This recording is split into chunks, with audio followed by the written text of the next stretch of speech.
ایک دفعہ پھر پروگرام میں خوش آمدید، اور ہم حاضر ہوئے ہیں علم اور کتاب سے رغبت اور وارفتگی رکھنے والوں کے لیے علم اور کتاب کے سیگمنٹ کے ساتھ، اور علامہ صاحب کی جانب بڑھتا ہوں۔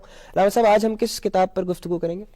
آج ہم مولانا جلال الدین رومی رحمۃ اللہ علیہ کی جو فارسی میں مثنوی مانوی ہے واہ، ٹھیک، اس پر گفتگو کریں گے۔ ٹھیک۔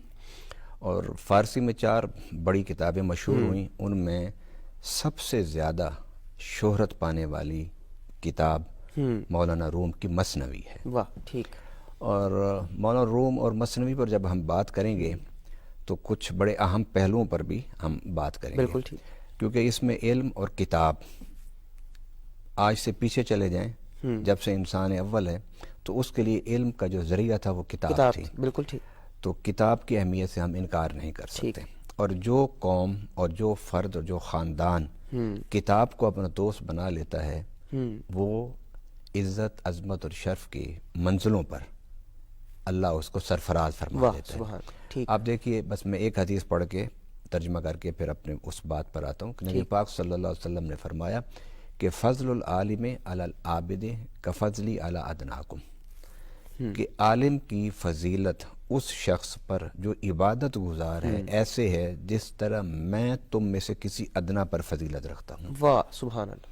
اور اسی طرح نبی صلی اللہ علیہ وسلم کا فرمان ہے کہ عالم رات کو لمحات میں علم کا درس دے اور سو جائے، اور عابد ساری رات عبادت کرتا رہے، تو فرمایا کہ اس عالم کی نیند اس عابد کی عبادت اور شب بیداری سے زیادہ بہتر ہے۔ اچھا، واہ۔ میں اپنے ناظرین اور سامعین سے یہ گزارش کروں گا کہ اللہ تعالیٰ نے آپ کو 24 گھنٹے دیے ہوئے ہیں، اس کو تقسیم کیجئے۔ اس کو تقسیم کرنے کے بعد جو ایجوکیشن میں انوالو ہیں، بچے پڑھ رہے ہیں یا اساتذہ پڑھاتے ہیں، ان سے ہٹ کے میں باقی عام لوگوں کے لیے دعوت فکر دے رہا ہوں کہ 24 گھنٹوں میں جہاں کھانے پینے، سونے، کھیلنے، کاروبار زندگی کے لیے اگر ہم وقت نکالتے ہیں، خوشی غمی کے لیے، تو وہاں اتنی فضیلت والے عمل کے لیے بھی ہمیں کچھ وقت نکالنا چاہیے۔ ٹھیک۔ دوسری بات کہ نبی پاک صلی اللہ علیہ وسلم کا ارشاد کرام ان الحکمت ضالۃ المومن فحیث وجدها فهو احق بها، کہ سب سے زیادہ تڑپ اور لگن جو ہے علم کی وہ ہمیں ہونی چاہیے، اور فرمایا کہ مومن کی گمشدہ چیز ہے حکمت و دانائی۔ واہ، ٹھیک۔ اب ہم آتے ہیں کتاب کی طرف۔ میں نے اس کتاب کا انتخاب اس لیے کیا آج کے اس موضوع کے لیے کہ اگر انسان اپنے آپ کو نہیں سمجھے گا تو وہ دنیا میں آگے نہیں بڑھ سکتا۔ ٹھیک۔ کسی نے انسان کو کہا کہ یہ مٹی کا پتلا ہے، اسے فزیکل باڈی تک بات کی۔ کچھ لوگوں نے بات کی کہ اس کے اندر عقل اور جسم ہے۔ ٹھیک۔ مگر اسلام اور بالخصوص جو اسلام کی تعبیر صوفیانہ ہے اس میں 3 چیزوں کا مجموعہ انسان کو کہا گیا ہے۔ اچھا۔ مثلا پہلی چیز تو جسم ہے، وہ تو نظر آ رہا ہے، بالکل ٹھیک۔ کہ اللہ تعالیٰ نے مٹی سے بنایا۔ ٹھیک۔ دوسرے نمبر پر فرمایا کہ عقل ہم نے تمہیں دیا ہے۔ تیسرے نمبر پر فرمایا کہ ہم نے فَإِذَا سَوَّيْتُهُ وَنَفَخْتُ فِيهِ مِن رُوحِي، کہ ہم نے تمہیں بنانے سنوارنے کے بعد تمہارے اندر اپنی روح رکھ دی۔ واہ، ٹھیک ہوگا۔ جب آپ ان تینوں چیزوں کو پیرالل لے کے چلیں گے تو آپ کی شخصیت اور پرسنالٹی جو ہے وہ مکمل ہوگی۔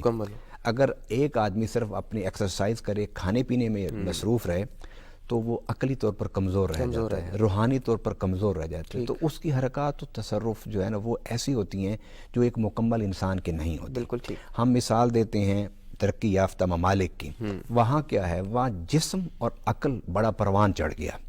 جسم اتنا ان کا صحت مند کہ 80 سال تک ان کی عمریں ہیں، اور 80 سال میں بھی وہ صحت مند نظر آتے ہیں، اس لیے کہ انہوں نے اس فزیکل باڈی کو سمجھا اور اس کی ضرورتوں کو پورا کیا۔ اور عقل اتنا استعمال کیا ان لوگوں نے کہ وہ مریخ، چاند تک پہنچ گئے، اور سورج کو انہوں نے کنٹرول کر کے اس سے سولر کا نظام انہوں نے ہمیں دے دیا، اور فضا کو کنٹرول کر کے انہوں نے ہمیں مواصلات کا نظام دے دیا۔ یہ عقل کی پرواز ہے۔ مگر میں نے وہاں پر خودکشیاں بھی دیکھی ہیں۔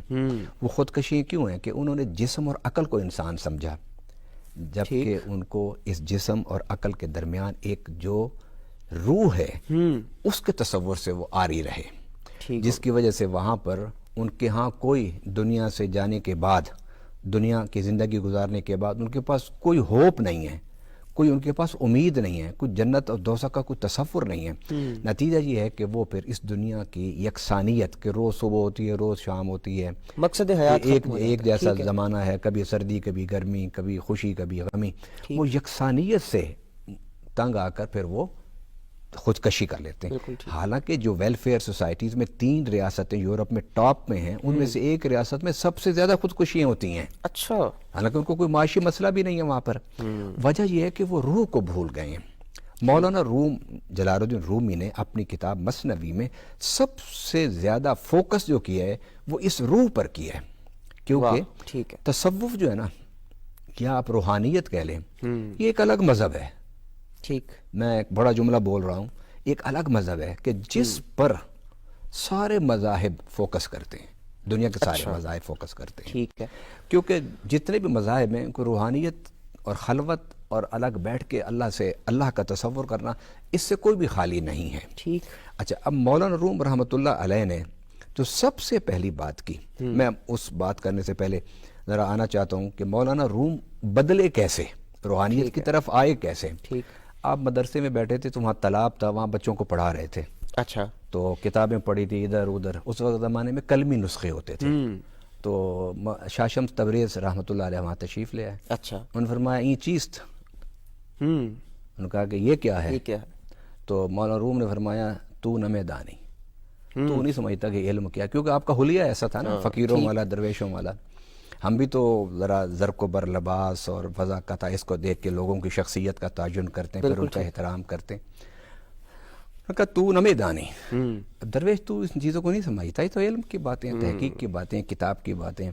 تو مولانا شاہ شمس تبریز جلال میں انہوں نے سارے کتابوں کا بنڈل اٹھایا اور تالاب میں پھینک دیا۔ ٹھیک، تو مولانا روم رونے بیٹھ گئے، کیونکہ آج اگر آپ کتاب پانی میں ڈالتے ہیں نا، کتاب ضائع نہیں ہوتی، کیونکہ پرنٹڈ ہے۔ بالکل ٹھیک، وہ قلمی نسخے تھے، ان کی سیاہی دھل گئی۔ انہوں نے کہا بس تو سیاہی دھل گئی ساری، اب تو کتابیں، میں نے ایک ایک کتاب لکھنے میں کتنے لمبے سفر کیا اور کتنا وقت لگایا، تو آپ نے میری محنت ضائع ہو گئی، میرا ساری عمر کی محنت ضائع کر دی۔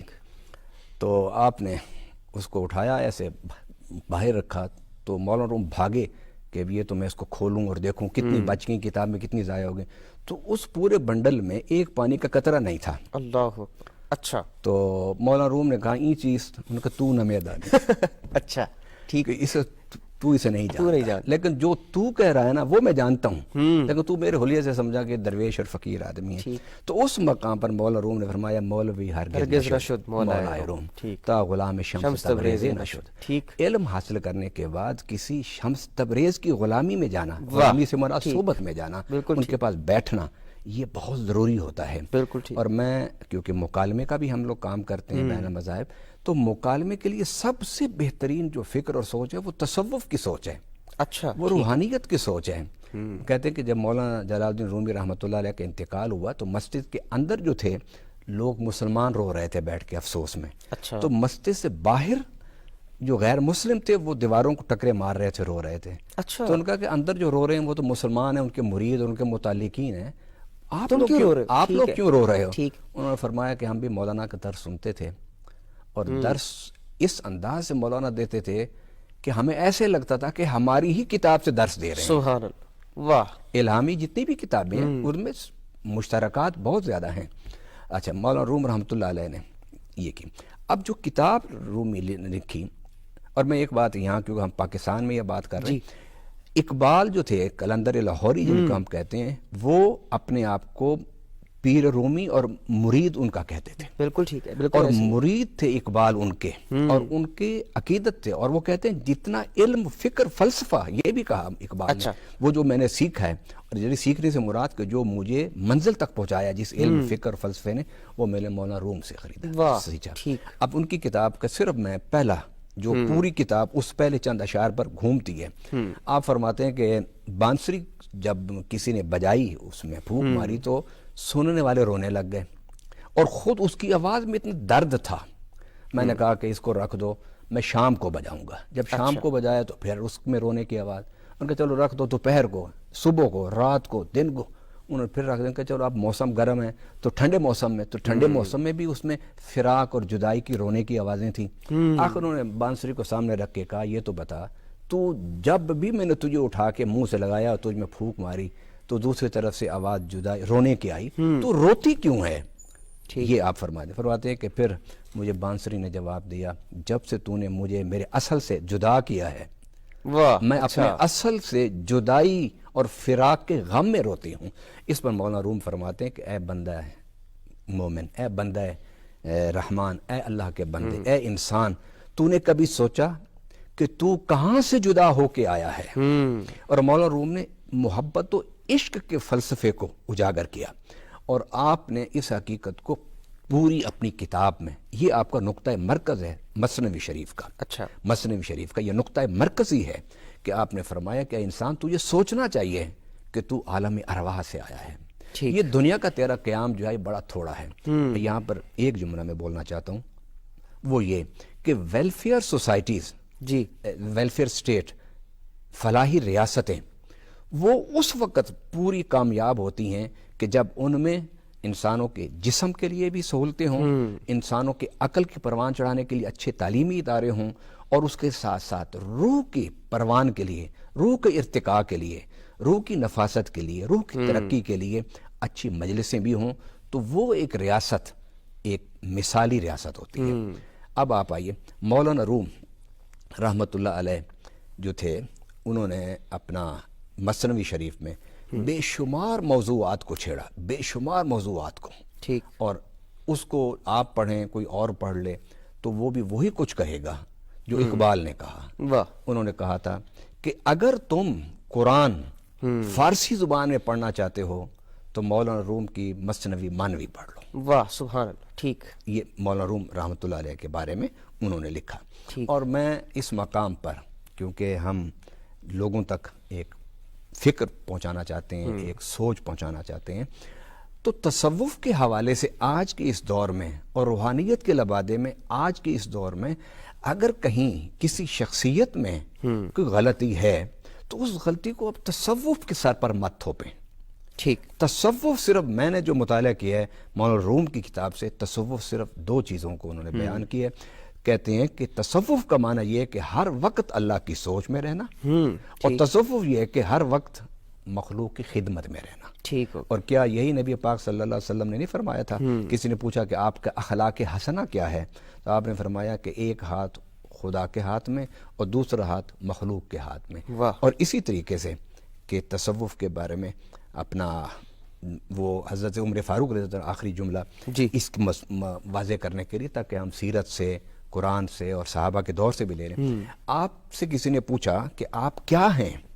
آپ فرمایا میں رات کا راہب ہوں، اچھا، اور دن کا مجاہد ہوں۔ اللہ، رات کا راہب کا مطلب یہ کہ رات کو جب میں بیٹھتا ہوں تو اللہ میں گم ہو جاتا ہوں، اس کے خیالات میں گم ہو جاتا ہوں، اسی کے میڈیٹیشن میں گم ہو جاتا ہوں، اسی کے مراقبے میں رہتا ہوں۔ جب صبح اٹھتے ہیں تو میں دن کا مجاہد ہوں۔